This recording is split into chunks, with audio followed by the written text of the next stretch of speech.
As we are now in the process and the events which are leading directly to the redemption of the Jewish people, as our Rebbe Melech HaMashiach has told us to tell the whole world in the name of prophecy that we are the generation which are going to receive the redemption, which is going to be in a wonderful, miraculous way, as we see in our times. For the the the Jewish people are being they're being the center of the news of the whole world, and the whole world sees that we are living in a place that is run by miracles. As I asked Google, how is it that they could throw bombs on Israel time after time and after time, and they don't seem to hardly do anything? Hundreds, thousands already. And so Google said that the mystery remains a mystery. Google didn't learn yet how to say the word miracle, but eventually maybe we'll learn. Okay, so one of the miracles that we're waiting for is the fact there will be a redemption of the Creator in the whole world. And since the purpose of the redemption of the Jewish people is to bring not only physicality everybody back to Israel, but every Jewish soul is a part of the Creator. And this is what we're going to be able to not only believe, but we're also going to sense it and see it, and the whole world is going to perceive it. So therefore, as in everything which is good, so we have to make a preparation to be able to receive it, so that when we receive it, it comes through our efforts. As was known that one of the purposes of why the world was created, that the Creator wanted that we should make for Him a home, a dwelling place in the lower worlds. And really the place which is one of the lowest places in the world is a person's ability to choose between good and bad. Now, the question is how the Jewish people, we become aware of who we are. Well, the issue here is what is the Jewish identity. You have to know is a spiritual root. So explain this in other words, because in order to get something, we have to be aware of what we want. Okay. We must get something. I'm going to give you apples if you like bananas, for example. So this is the, so elaborate please on that. How you tell the Jewish people, hey guys, you're the chosen, you're the light of the world, you're connected to the Creator. Come, be aware of this soul. We can bring Geula, the final redemption, now. Okay, well, first of all, one of the reasons why that such a, I think, is possible is because that a Jew has a possibility of functioning with above his understanding.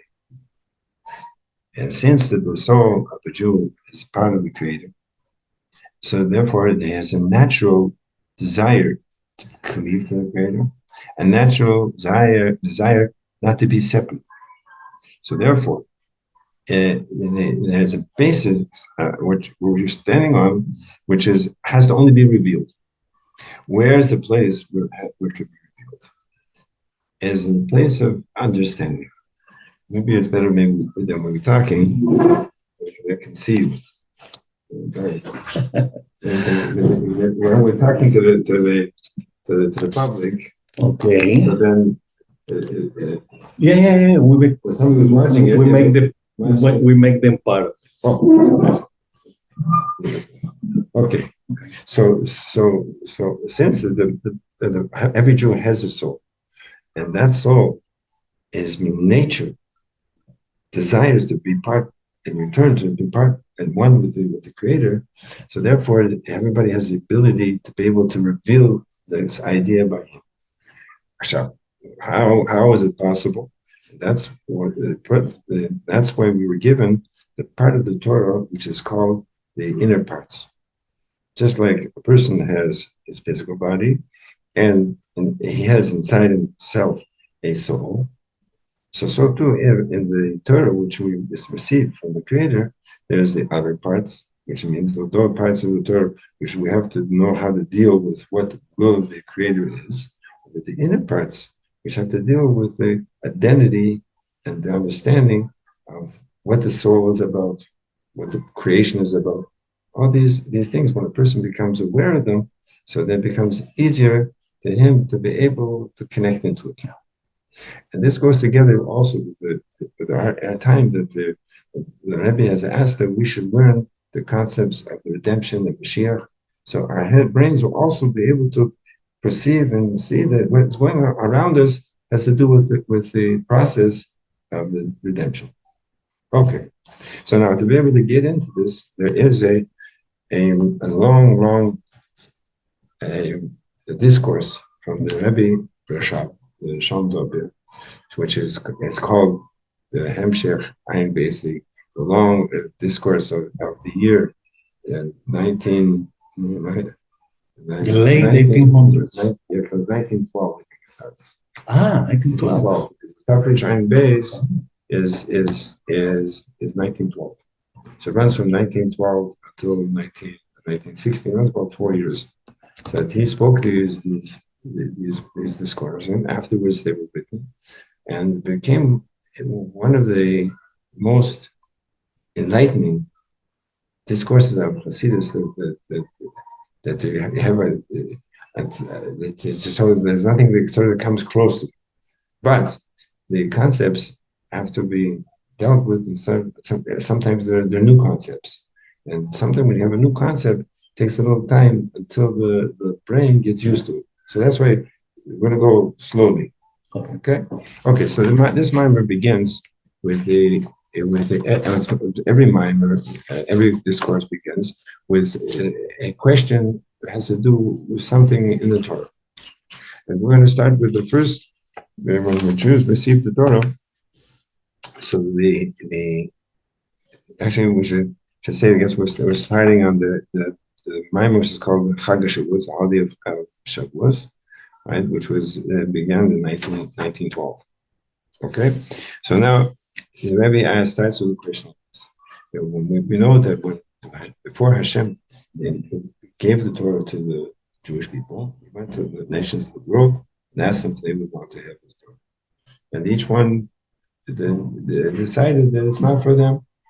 When the time it came to ask the Jews, so the Jews said, "Naseh v'nishma." First we will do, and then afterwards we'll learn. So when they said that, which is really a concept which is a very deep concept. So it says that the angels from above came down and gave them 2 crowns. 1 crown because they said Nasa. They said the Nasa before the Nishma, and the other crown. Sorry, they put 1 crown. They got 2 crowns because they. One for accepting and the other one for understanding later. The first one is because they put the exception before the understanding, and then another is because why there are 2? Because there's one is for the accepting and one is for the understanding. So then the Rebbe asked the question that sort of mixed reasons over here. First, you say that the reason is because that you started with the exception before the understanding, and the other one is that the 2 crowns are because of one is for acceptance, one is for understanding. Okay, that's the first question which we have to understand. The next question is that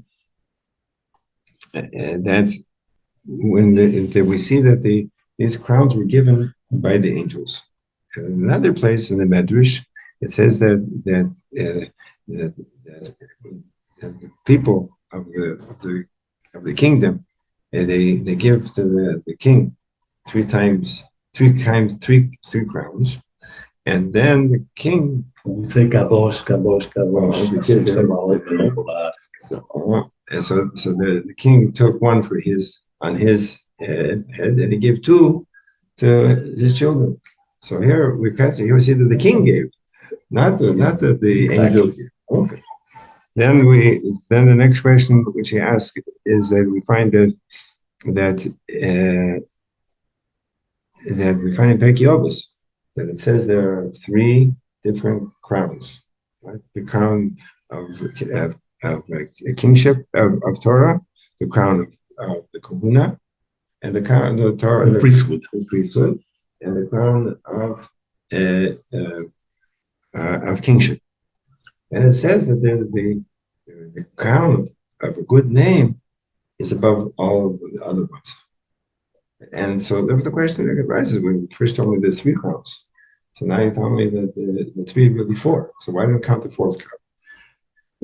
Also, the question is why is the fourth one, the crown, it goes above the other two?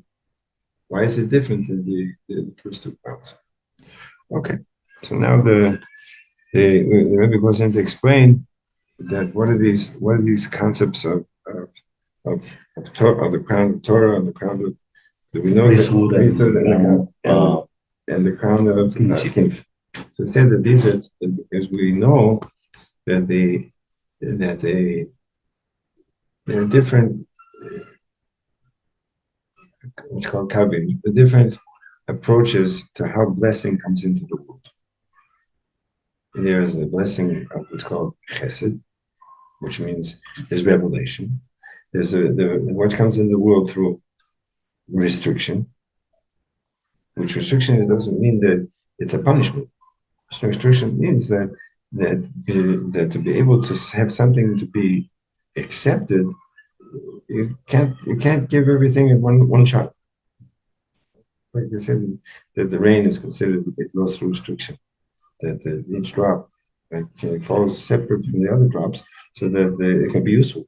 Because all the drops would match up together, so you have a flood. So restriction has got a good part to it. It can lead into something not good, but in source it's good.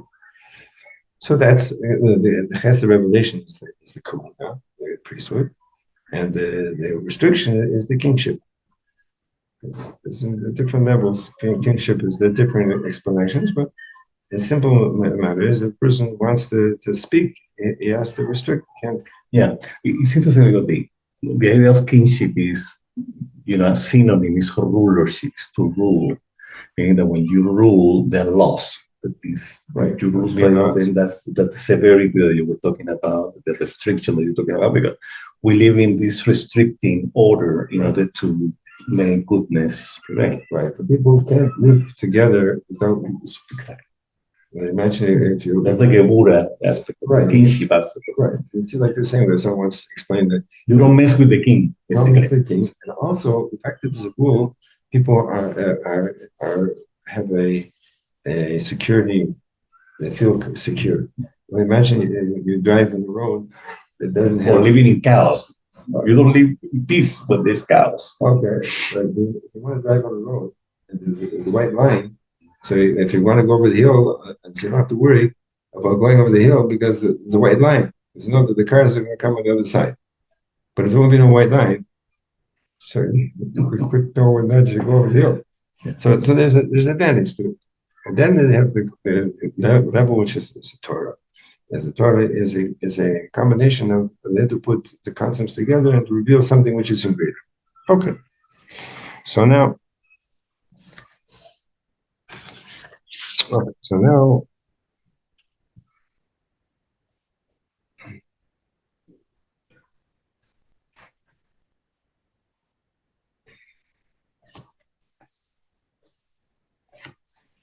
so to sort of getting this understanding this concept of these crowns.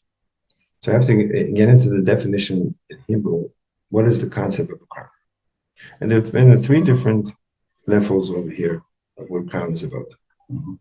One for the first one of crown was speaking about that in Hebrew, we wanted to say to somebody, wait a little bit. Mm-hmm. So in Hebrew, there's a word keter, means to wait.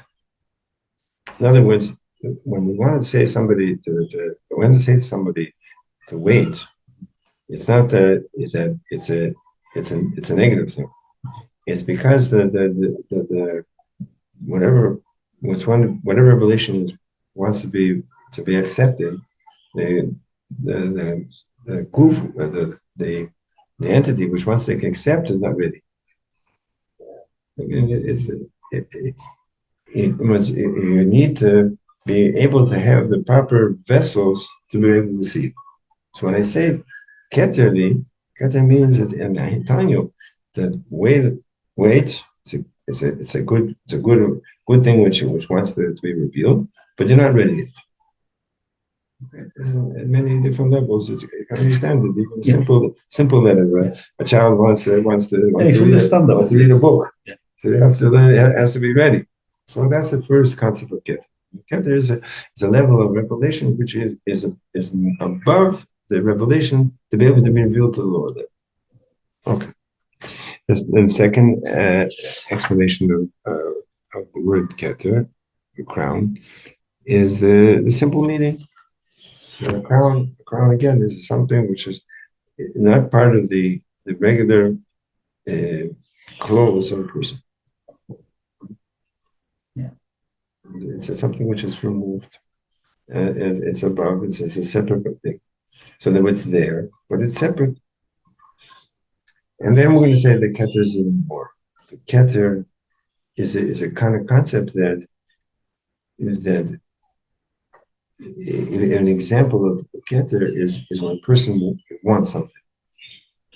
It was behind everything the person does, there is a desire that he wants something. The person doesn't want something, so he's not there. The moment when a person reveals that he wants something, so even though he doesn't have it yet, but he's there. So too, the concept of the keter means that there's a revelation that it penetrates all the levels that are connected with that keter. An example of a person, when a person wants to move his foot, so he doesn't have to give her a command to his foot to move if he's a healthy person. Automatically almost. Why is it? Because his willpower has no place where it has to be. It's everywhere. And that's the connection with the keter. It's the willpower of a person, or the will for something to be, that it penetrates that level. As another example, when a person wants to build a house. So first he has a desire for the whole house, plans and everything, and this is what he wants. And then he has to think about how am I going to build the foundation. So to speak, the desire to make the foundation has to do with all the details, what's going to be. Then it has to bring it to action. To bring it to action, he has to think about everything which has to be done. So that means his willpower is not focusing on this part of the building. And then the first floor, the second floor, right? And that's the reason why that when a person has a building, and they want it to be a certain way, and the builder puts the thing in a different place, so it drives him crazy. Drives him crazy, because that's not what I wanted. It's not part of what he wanted. Why does it drive him crazy? Because the inner part of the willpower is the person's enjoyment. In other words, the person wants to have a house, not because he can check off that he has a house. He wants the house to be able to live in. So it's connected with his pleasure. So therefore, if the builder puts something where it's not supposed to put it, that could displeasure, then it doesn't. Yeah. It's in a deeper level. You can understand that when the Creator tells a person to do something, it has to do it the way that the Creator wants it, so that it causes pleasure to the Creator. Because this is the will of the Creator is in this thing. Okay, that's this, I think, as far as we got today. So let's hold over here. Okay, thank you for everybody listening. Okay.